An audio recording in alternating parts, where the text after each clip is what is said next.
सध्या हे लव जिहाद, कुठं आंतरजातीय विवाह या गोष्टी जी आहेत यावर कोणी राजकारणी लोकांनी बोलणं म्हणजे मूर्खपणाचं लक्षण आहे.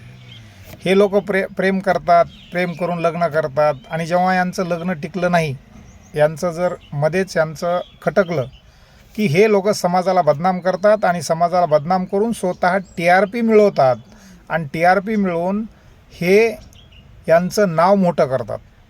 कारण जेव्हा एखादी मुलगी इतर समाजामध्ये लग्न करते तेव्हा त्याच्या घरचे, त्याचा परिवार आणि त्याचे नातेवाईक त्यांना कधीही जवळ करत नाहीत, हे लक्षात घ्या. आणि यांना पुन्हा हा सगळा समाज डोक्यावर घेतो आणि त्यांना घरामध्ये एंट्री मिळते.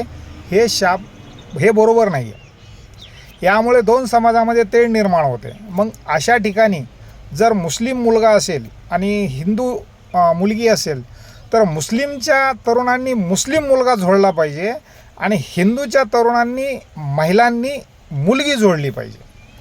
जर मुस्लिम मुलगी असेल आणि हिंदू मुलगा असेल तर हिंदूच्या मुलांनी मुलगा धोपटला पाहिजे आणि मुस्लिमाच्या महिलांनी ती मुस्लिम मुलगी धोपटली पाहिजे, की जेणेकरून यांच्यामुळं समाजामध्ये दुही निर्माण होणार नाही. हे लक्षात घ्या. प्रेम करणं हे चुकीचं नाही आहे, परंतु जेव्हा तुमचं प्रेम टिकत नाही तेव्हा तुम्ही समाजाला बदनाम करता, ही गोष्ट शाप चुकीची आहे. कारण यांच्या प्रेमामुळं दोन समाजामध्ये तेढ निर्माण होते आणि ती तेढ निर्माण करायची नसेल तर जनतेनेच आता हा निर्णय हातात घेतला पाहिजे. तरच दोन समाजामध्ये होणारी जी तेढ आहे, दोन समाजामध्ये ज्या भावना, दोन समाजाच्या ज्या भावना दुखावल्या जातात त्याला कुठं ना कुठं ब्रेक लागेल.